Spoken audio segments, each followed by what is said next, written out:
Hi, everyone. I'm Seth Adrian Romo from Pages and Panels, and today I have the pleasure of chatting with Richard Blake, the talented writer and artist behind the captivating comic Hexagon Bridge. In Hexagon Bridge, explorers Jacob and Elena embark on a thrilling journey only to find themselves ensnared in a mysterious parallel dimension. Within this realm of enigmatic landscapes and ever-shifting architecture dwell mischievous entities, trapping them in a perilous predicament. Now it falls upon their clairvoyant daughter Adley and the sentient robot Staden to embark on a daring mission to rescue them. Richard, thanks for taking time to talk with me. I know you just completed your, uh, I would say, first arc or first volume of Hexagon Bridge. So why don't we kind of start off with you talking a little bit about that? Yeah, I've just completed the first, what I think is going to be the first book. It is something that I'd like to continue. So, but when I first began it, you never really know how these things are going to go, whether you're going to make it as an ongoing series or whether you're going to keep it as a kind of self-contained graphic novel. I think it works as a self-contained graphic novel, but since I've sort of built this world and kind of really established these characters, it is something I'd like to continue, I think. But it was a long process, and it was a huge learning experience for me. Being a first book, I learned a lot, not just about actually making comics, but also the whole experience of getting it published and in the direct market, and all that experience was really something that to absorb, and it's been a great experience. Stressful at times, obviously, but it feels good to be done and have the book out there. Yeah, so no, I think it's great. I mean, I obviously enjoyed it a lot. I think for me what's interesting is the cover right off the bat was Right. pretty Yeah. much what drew me in. I like the title obviously is interesting, but like I remember going through kind of solicitations because I was trying to see, okay, what can I review coming up, and I like to kind of plan ahead of time. And so I remember seeing the cover image, and immediately I was like, oh, I'm curious about this title. And I actually didn't even bother reading the solicitation. I just went purely on the Yeah. art because I'm like, I don't want to, like, I immediately was like, got the vibe of like, I don't want to know anything about this. I want to just kind of see where it takes me. And I'm really glad I did. And especially for, a sci-fi story about, or different dimensions, and kind of these bridges that are established and the explorers and all that. It was a great story to kind of dive into, which leads me to my, one of my first questions is, can you talk a bit about where your inspiration came from, to have this story that involves, AI and sci-fi and explorers and, time jumps, all that. I just feel like there's so many different elements in there that you included. Where did the inspiration kind of come from? Well, see, I mean, it came from a lot of different things. I mean, as you know, I kind of came to this medium somewhat later. I didn't go the usual route that most people do, where you sort of discover comics when you're a teenager, then you end up going and working for Marvel and DC. You kind of establish an audience and a fan base there, and then you jump into indie books. Um, I had I'd been into comics as a teenager, but eventually took a more fine art route, and then kind of discovered comics much later as a medium or as a potential medium for me. So when I discovered that, I knew I wanted to make it. I knew I wanted to write drama in books. And at the time of coming up with Hexagon Bridge, I think it was just a kind of confluence of a lot of different things I'd been reading at the time. Um, I'd been, interested in parallel dimensions, and I was actually reading a book about psychedelic drug uh, people who had gone through psychedelic drugs and what they kind of seen, um, particularly on DMT. And it's a book by, I think his name is Rick Strassman, called The Spirit Molecule. And it was interesting to me about that was that people were often uh, taking that drug and describing going to a very similar place. People who didn't know each other, people in different continents, Mhm. um, almost as if this was kind of a doorway into another kind of static dimension. That it wasn't just a kind of a personal vision. That it was an actual doorway into to something that seems to be its own separate dimensional continent in a way, which was interesting to me because I thought, well, if this is a static kind of place or a place that can be revisited, then it could probably be mapped or, in some form or another. Mm. And so that um, led me to think about cartography and mapping other dimensions. And I was also reading the John Noble Wilford book, the John Noble Wilford book on map making, and I learned about the Cassini family. It's the first family to map to make a topographic map of France. And so a cartographic family, the dimensions, and those kind of two things came together and formed the kind of the basis for Hexagon Bridge. And then it becomes about, well, what's the drama within that situation? What are the different character arcs? What's the conflict that's within the story that needs to be resolved? And then I just set about making it. But that was kind of the basis. It's usually just a lot of things that I happen to be absorbing at the time and picking up and uh, kind of collaging together to form a story of some sort. But once those two things came together, it was pretty exciting for me, and it seemed to provoke a lot of visual opportunities. Because the idea becomes, well, this is another dimension. What do these maps look like? How do they go about mapping it? What are the problems they encounter? What do the landscapes look like? I mean, so just as an artist, I think it opened up a lot of visual doors. I think. It's interesting that you mentioned kind of how these pieces came together because I read in other interviews that, you primarily identify as an artist, Yeah, but, you kind of talked about the storytelling building blocks as you were, I guess, consuming, different bits of information. So where do you think, your storytelling comes from, especially considering, you primarily are an artist? yeah. I mean, I think stories were always a part of uh, telling stories is always something that interested me. I mean, I remember kind of encountering cartooning. Uh, I think it was initially in newspaper strips, things like The Far Side or Garfield or these kind of huge newspaper strips that were around in the 1980s. Um, and that being the first time that I recognized that drawing could be more than just whatever drawing dinosaurs or airplanes or whatever I happened to be drawing at the time.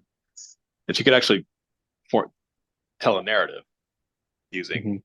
using drawings.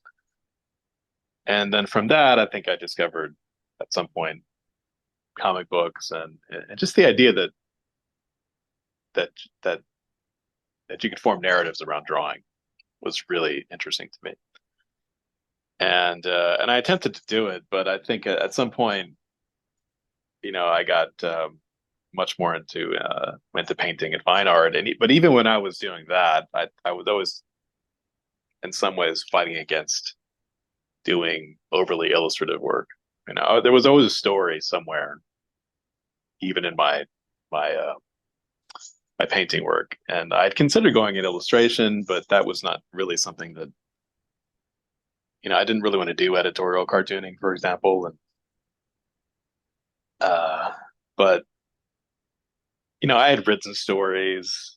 I think had I not been an artist, I potentially could have gone into prose writing.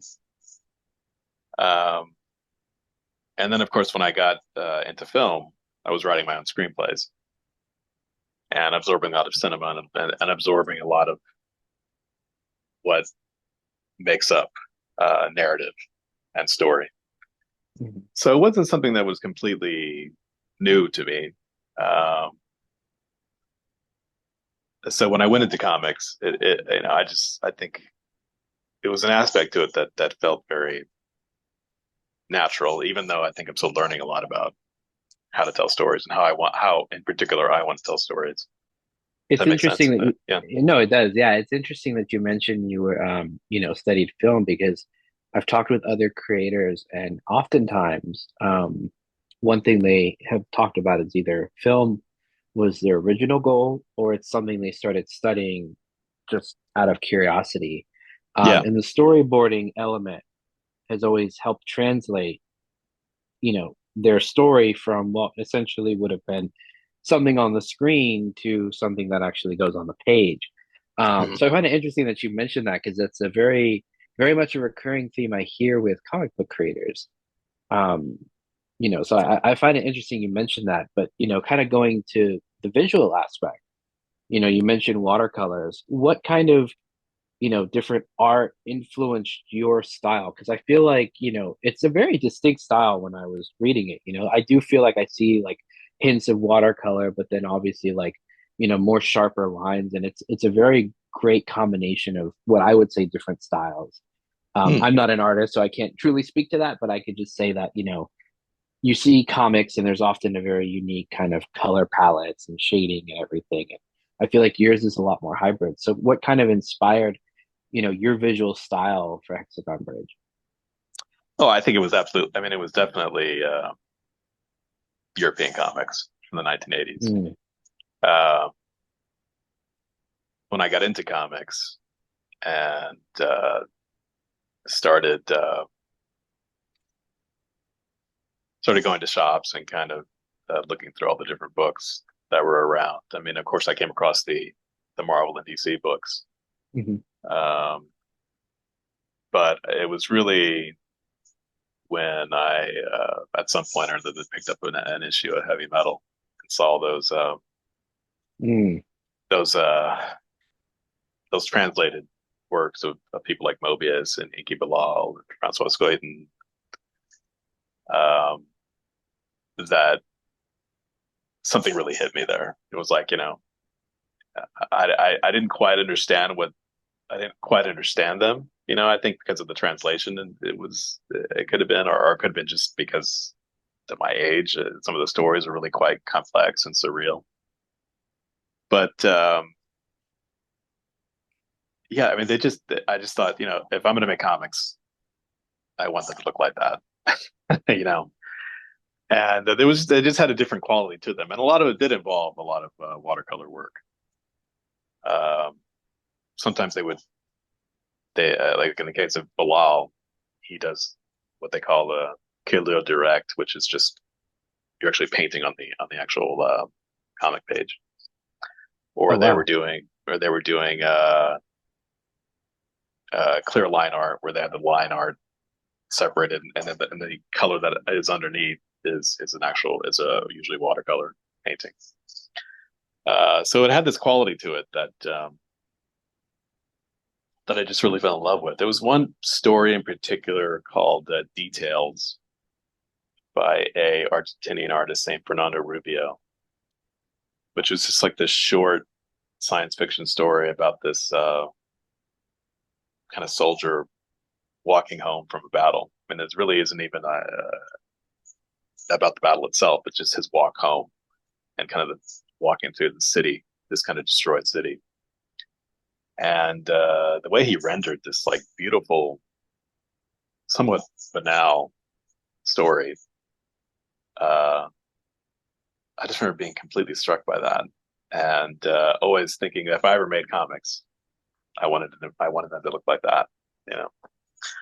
So, cut to years later, when I'm working on Hexagon, I actually tried doing a lot of the techniques that they used, like drawing on watercolor paper and doing, painting the actual color in watercolor and separating the line and merging the line work and the watercolor in Photoshop. But it just proved to be way too laborious.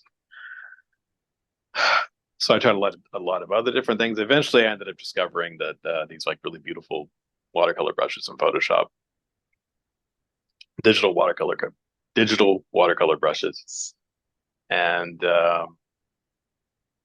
once I sort of figured a way to use those and learned how to incorporate that how to incorporate those into my workflow. And then I found then things just went pretty smoothly from there.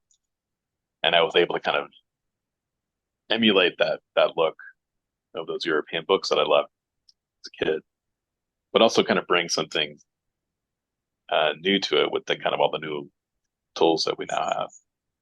So it ended up being a kind of hybrid of those books and the kind of newer digital tools um, that you can find in Procreate or Photoshop or whatever. And because I again I don't really look at that. I don't look extensively at a lot of comic art out there now. So I didn't know if it would stand out in any kind of way. But it's nice to hear when it seems to have.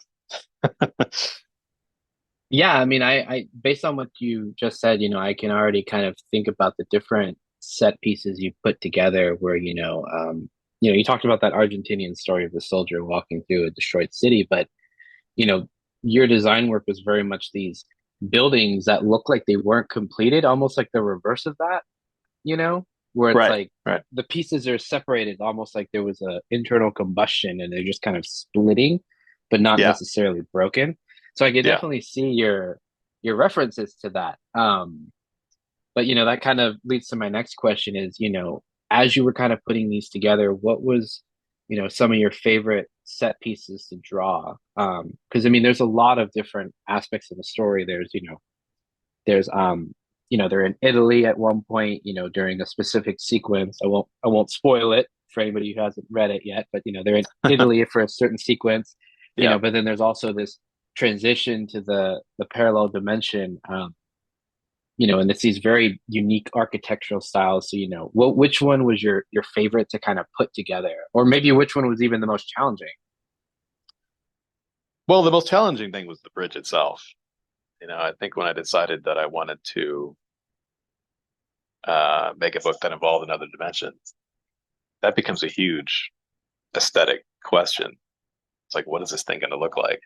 You know, and once I kind of settled on the idea that it would be made up of kind of fragments of memories, of old memories, um, that kind of set an interesting foundation because the environments that were actually within the bridge could almost function like little, what I sort of call it, kind of like memory islands or memory Hmm. atolls that were made up of a lot of different pieces of architecture from from a whole range of eras. So you could have 16th century Parisian architecture with merged with modern buildings or brutalist architecture that would be kind of colliding together to form these kind of architectural hybrids, and that they're kind of crashing into one another and they're breaking apart and they're fading away and they're breaking off into other smaller islands and they're constantly shifting and moving and so once I kind of decided that that would be kind of the central aesthetic of the dimension, then it became really exciting because it's like I could just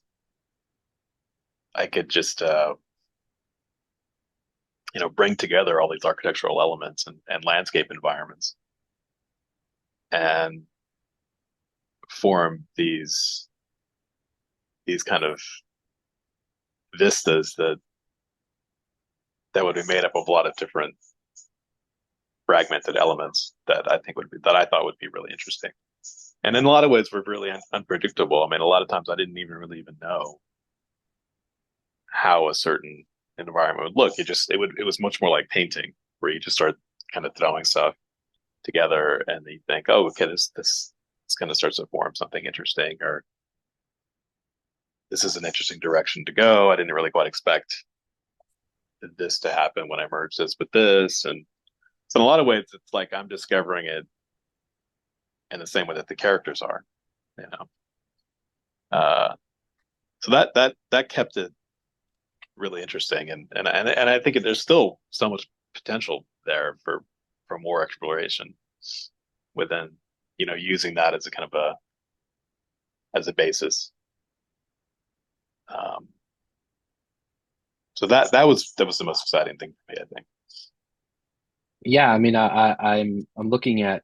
I actually pulled out my issue. I'm looking at the specific art of Staten crossing the bridge. And yeah, Oh, I right. thought that one was amazing. Um, and That's I'm primarily a digital reader, so it really, I mean, it looks great on paper, of course, but like when you can really crank up that brightness, it like really brings it to light.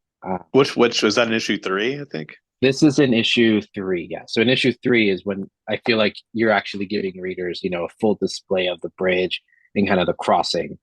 Right, Um, right. Yeah. and yeah, I felt like, that one to me was definitely just visually stunning. But it's interesting when I'm looking at this now because um, you know, this is very much it's a grand story because obviously, you're talking about parallel dimensions and mapping things out and all these explorers, but it's focused on one family.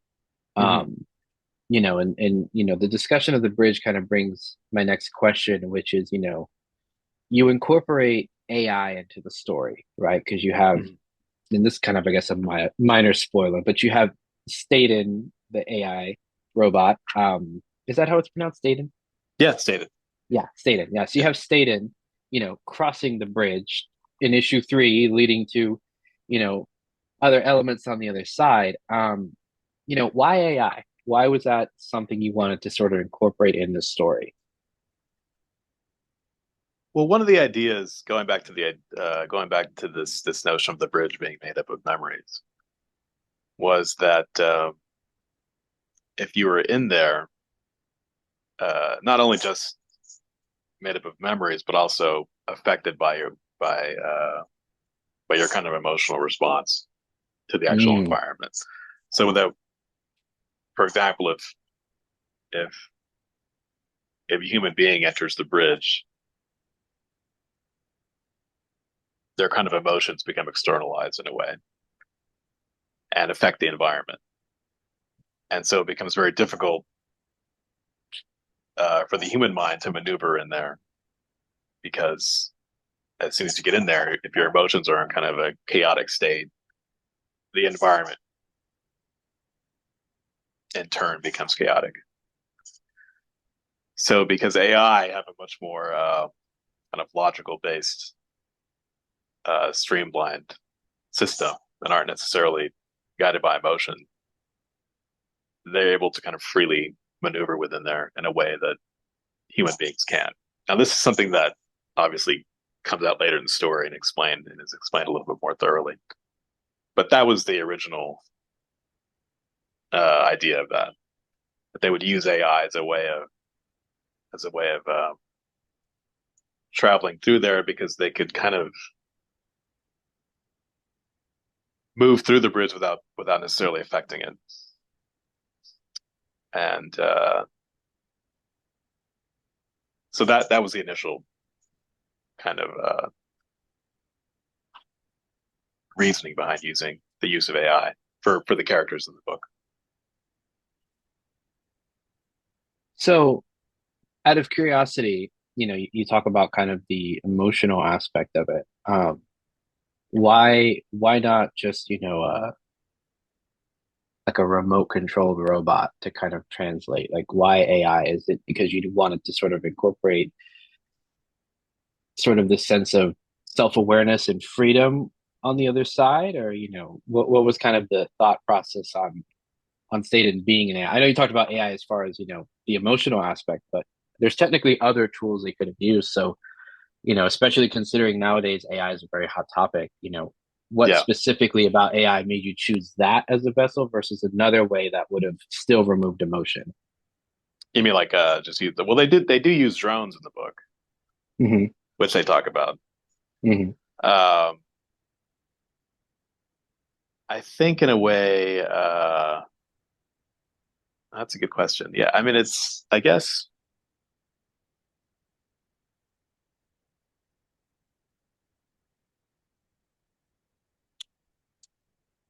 um, You mean why are they more articulate than drones? Why are they more like why do they sort of have like a human construct in a way? Is Yeah, because I that feel what you like, mean? throughout the story, Staten is very, even though, he's AI, I feel like you did a good job with giving him his own personality. I mean, even when he's Right, about to right. cross the bridge, he says, "This is incredible." So clearly he's still having some form of reaction. And so I Hmm, didn't know if hmm. maybe you kind of thought, the incorporation of AI was, you know, something you were trying to kind of bring about, maybe focusing more on a human element. Because often AI, this was kind of where I was leading to. Often AI stories are typically, evil, or they turn on the humans, or they, Right, yeah, realize that the humans are completely wrong. And I feel like you made Staten so human in sort of the way yeah, he reacted. And so that's why I was kind of wondering, since he was AI, if there was kind of an aspect to that of decision making, because he's a very likable character, even though, like you said, he yeah, bases everything on logic. yeah, yeah. I think there's something about because they talk about him being the most advanced AI being Hmm. they've ever designed, and in some ways, I think what he really is just an extension of Adley, Mm. you know, and that his personality is really just another aspect of her, uh, almost like in the way in which AI is, is an extension of us at this point. We incorporate our personality into it. We have social media accounts that somehow reflect our tastes or our even our personality in some ways. And I think that in some ways the two are kind of just a mirror of each other. Or actually, what you're looking at in Stan is just again just another externalization of Adley's personality. And so there's something of that I think that that's going on there.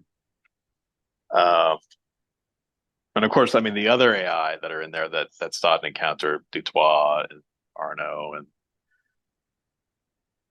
they talk about having come from other dimensions that aren't dissimilar from Adley's, Hmm. and it's plausible that they have their own human counterpart in their dimensional origin that reflects who they are, you know. Yeah, which is And interesting because they're not yeah, always friendly, as yeah, they're not. readers Yeah, will yeah, see. So that's interesting that, as multiple people are sort of crossing this bridge, there's these reflections of, I guess, humanity of, sometimes they're going in with this very good intention, other times they may not. yeah. And I But didn't, I didn't really yeah, get in. I didn't get in. There's a whole sort of in a way chapter that could be explored between Adley and Staden, and it's kind of merging their of the this kind of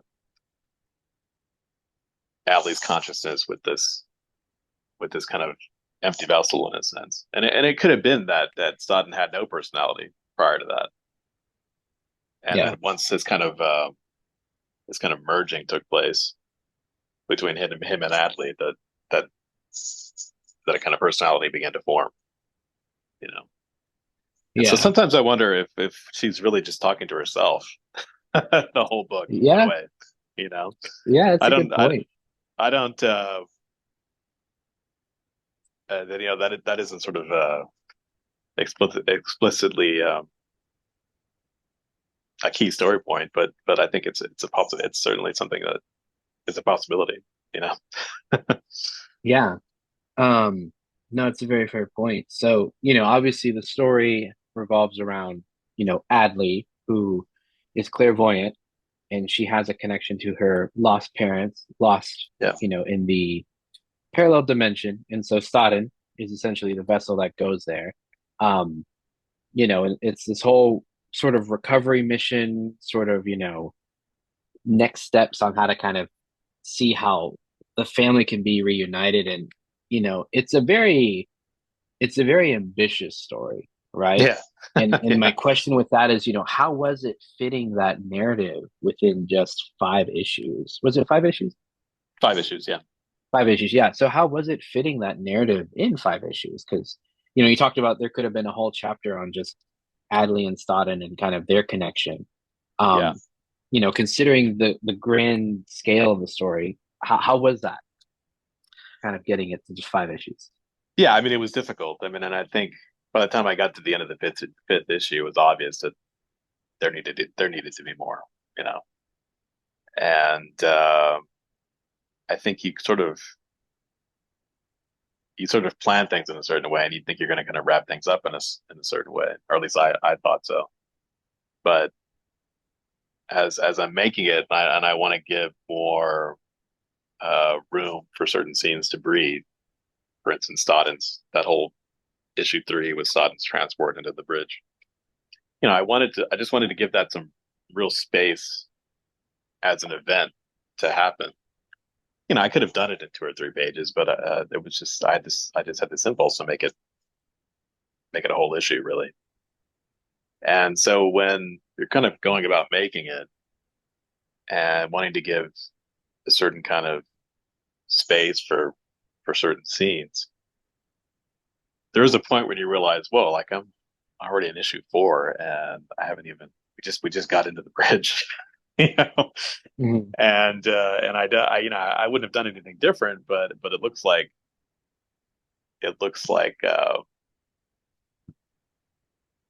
this is going to be a bigger story than what I had originally planned. And but I carried it out, up until that, as you know, the up until the arc sort of ends.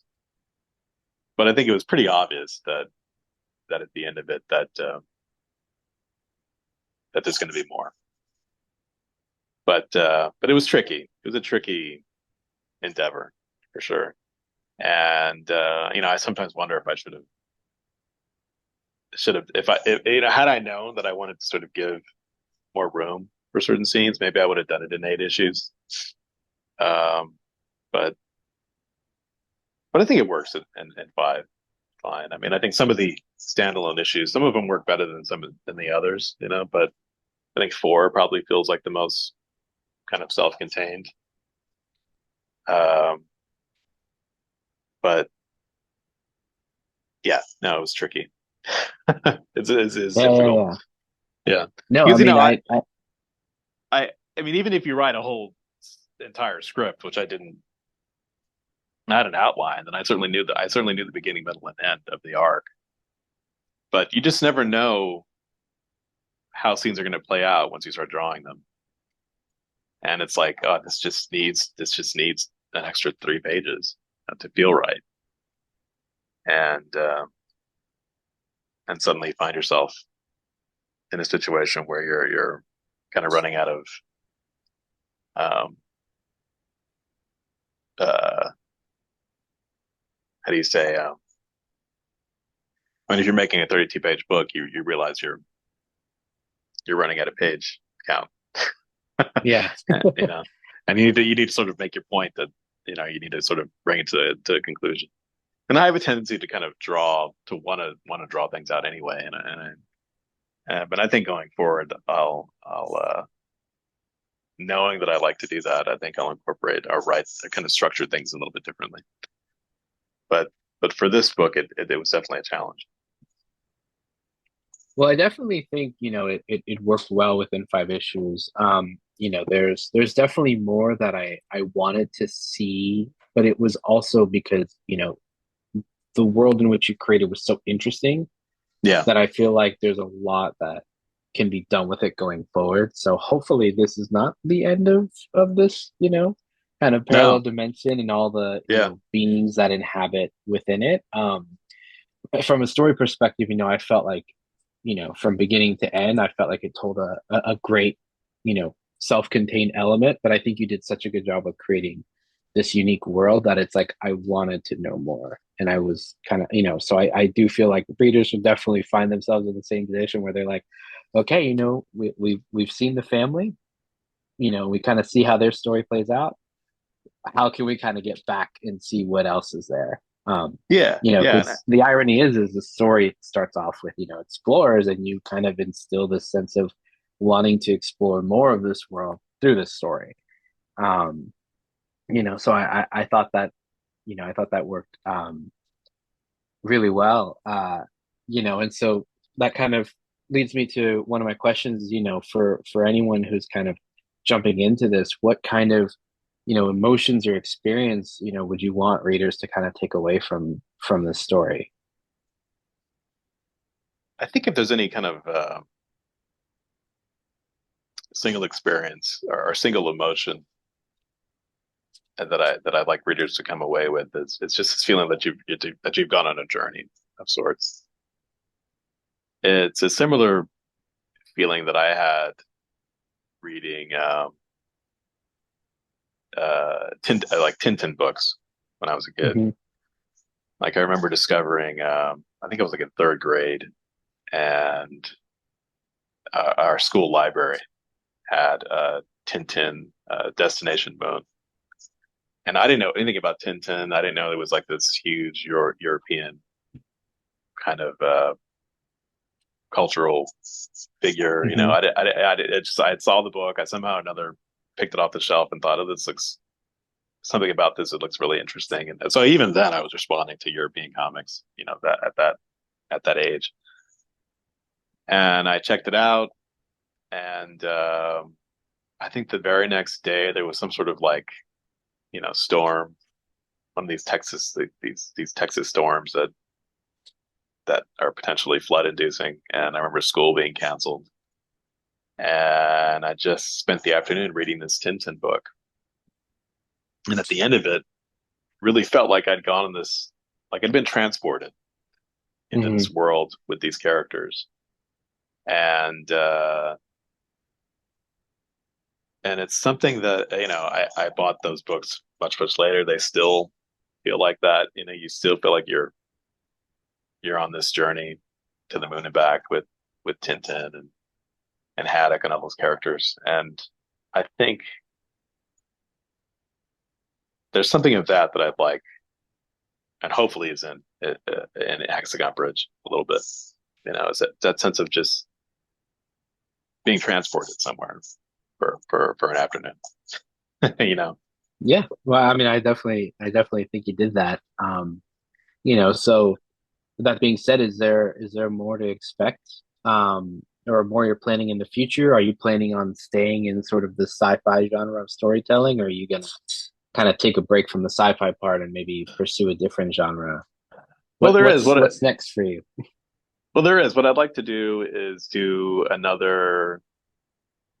I'm going to take a break from Hexagon for a while and go work on another book, another science fiction story set in the early 1960s in New York, that I've been wanting to work on. It was actually a story that I'd come up with right around the same time as I did Hexagon Bridge, but I ended up going with Hexagon. But I'd like to start that and perhaps do 5 or 6 issues of that, and then go back to Hexagon and do another 5 issues of that, and then maybe take a break. And eventually, I'd like to do a kind of trilogy of books. Um, you Mm.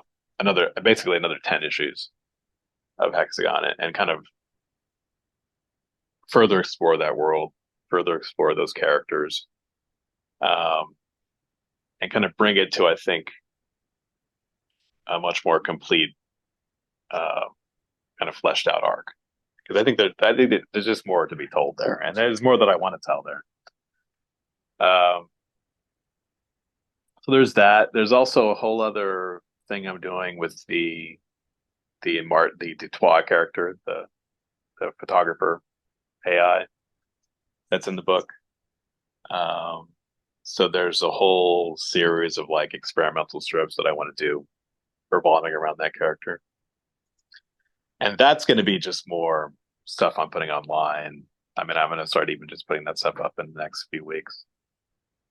And that's much more experimental in nature, much more sort of playing with formal elements in a way that I really couldn't do with Hexagon, the actual book. And Hmm. then that's just an ongoing thing where I can incorporate a lot of different techniques and styles and ideas. Um, so it's really those three things that I'll be working on in the immediate future, anyway. Perfect. So, we talked about kind of your journey from, right now you work in graphic design, you do photography. Obviously you're going to be continuing comic book creation, which is great, but how has that transition been like to now say, oh, I am a comic book creator? What has that transition been like? Not just from a, experience and emotional sense, but also from like, oh, I have an entire IP I need to market and promote. How does that kind of journey been?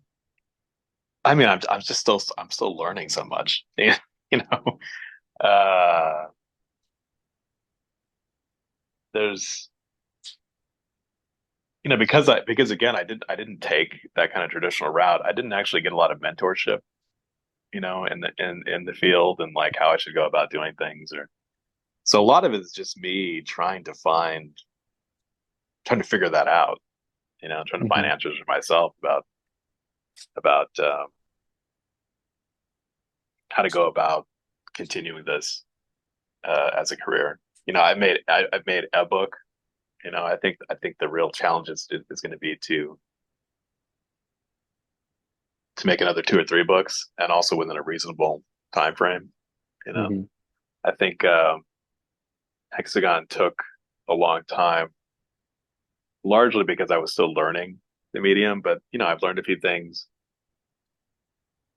and I think I should be able to produce um, a bit faster. And I think if I can kind of find a pace that is consistent and and I'm able to get things out within a reasonable time, the questions about how to kind of further a career, in a sense, become more.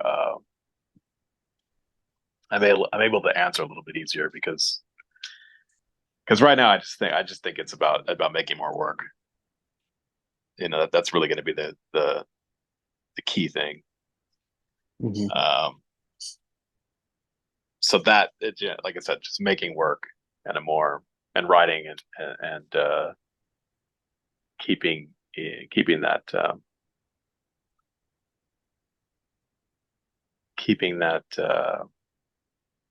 production consistent.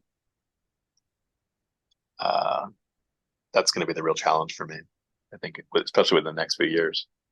Because there is a kind of impulse to want to take a long break, especially after undertaking kind of such a huge project. Hmm.